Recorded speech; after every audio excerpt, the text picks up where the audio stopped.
I called this way back when they announced that they were going to be putting out Assassin's Creed Shadows on February 14th, that they would be delaying it again. And I'm going to call hijinks on this. I think they will delay it yet again because from what I'm hearing internally at Ubisoft, it's a cluster over there. They do not have the resources to fix things the way they want, and we'll get into this in just a bit. Please smash that like and subscribe button as we talk about all things in the culture, especially gaming.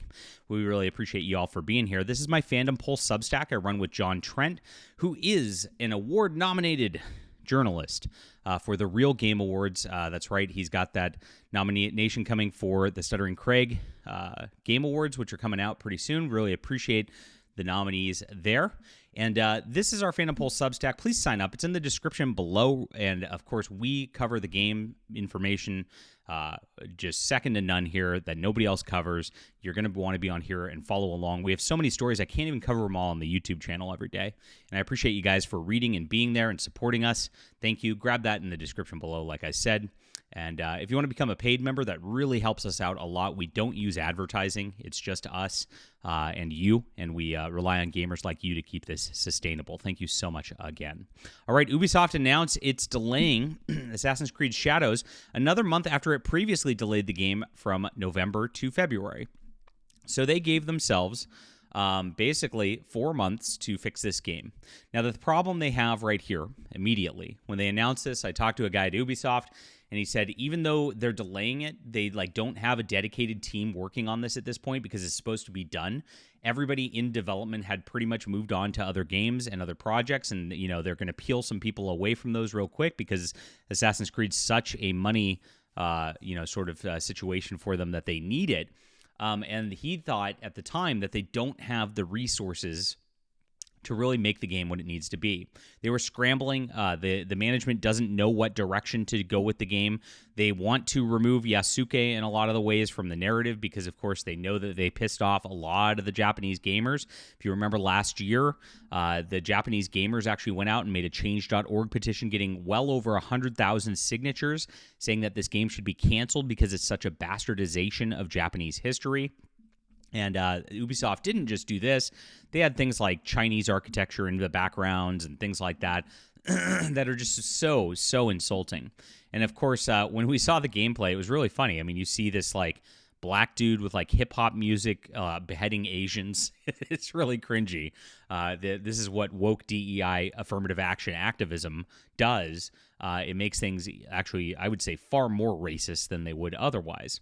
Now, Ubisoft really can't get rid of this at this point. They've made Yasuke a central story element to the game, as well as don't forget the female assassin who keeps getting ignored. There's going to be LGBTQ elements to the game that they put in there. And here's the thing about Ubisoft as a company: they're true believers in this stuff. They're not going to get rid of this stuff. It's not going to just completely go away. They're going to try to, quote, fine-tune it, which is not going to go well for them at this juncture. Despite all of this, this is one of the most wish-listed games out there, and it's all because of the Assassin's Creed brand. Now, as I said, my Ubisoft insider told me they didn't really have the resources to retool this game, and that this would not be the first delay. It's going to keep getting delayed. And there's some business realities here as well that they can only do this for so long. So while I'm predicting that this March is not going to be the actual release date because there's still no pre-orders up for the game, they refunded all the old ones in the game. There's no early access sort of talk about this sort of talk for the premiere editions and the like.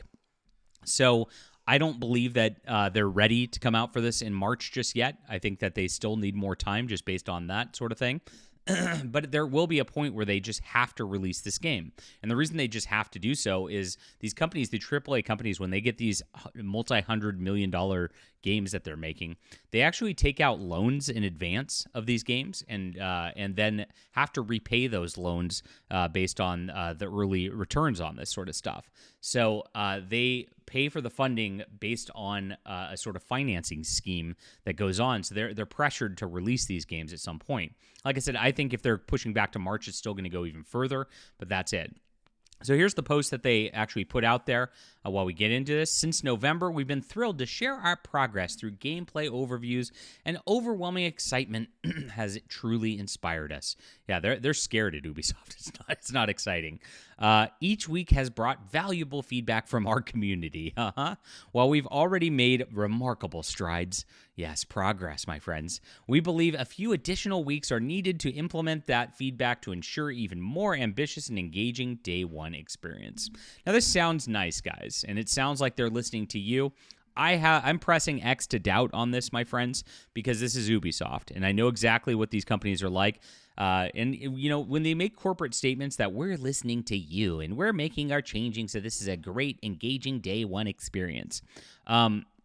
You know, Ubisoft always comes out the gate buggy and always comes out the gate where, like, they're going to need this patch that's not going to work.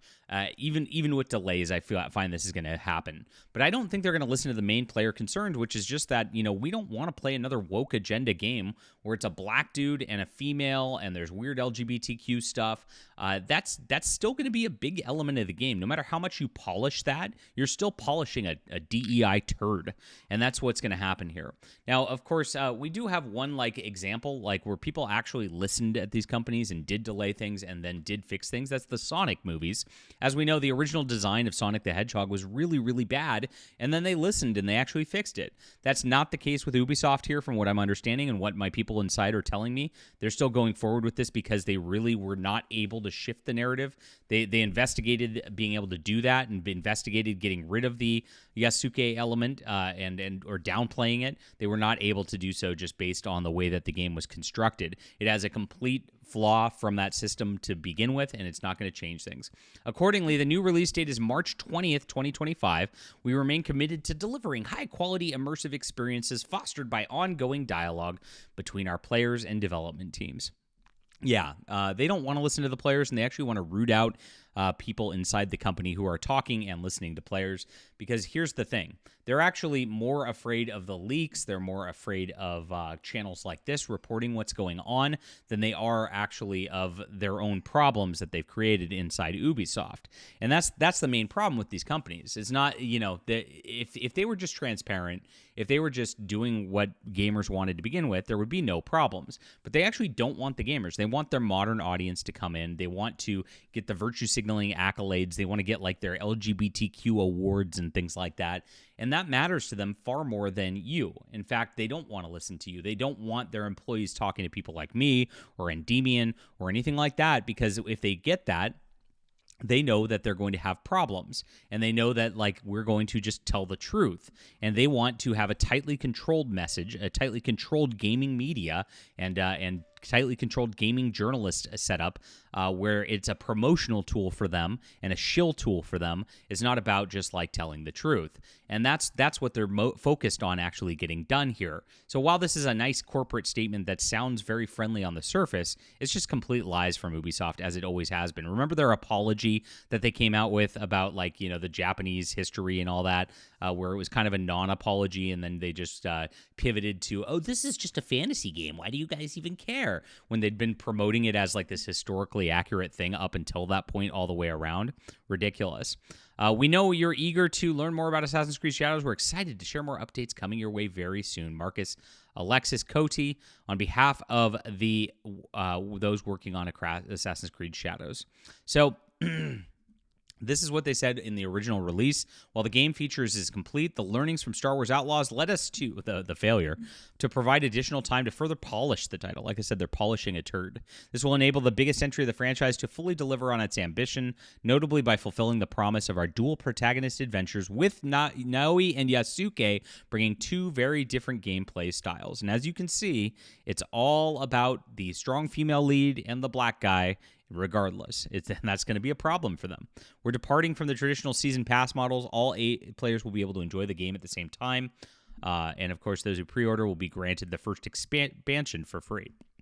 This game will mark a return of our new releases to Steam day one.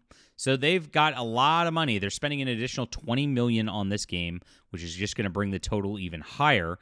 And I expect that gamers are going to just be passive about this. I think they're going to go meh I think they're going to say it's mid, and I think that they are not going to get the results they need for a game of this magnitude, because we've seen what's happened with Dragon Age: The Veilguard. We've seen what's happened with Suicide Squad: Kill the Justice League. This is just another extremely expensive turd on their behalf. All right, leave a comment down below with what you think about this. And again, I do think it'll be delayed again. Hit the like and subscribe button. Leave a comment down below. Do you think it's going to be delayed again, or do you think Ubisoft's just going to roll the dice here? Please sign up for Fandom Pulse in the description below, and don't miss any of your up-to-date news.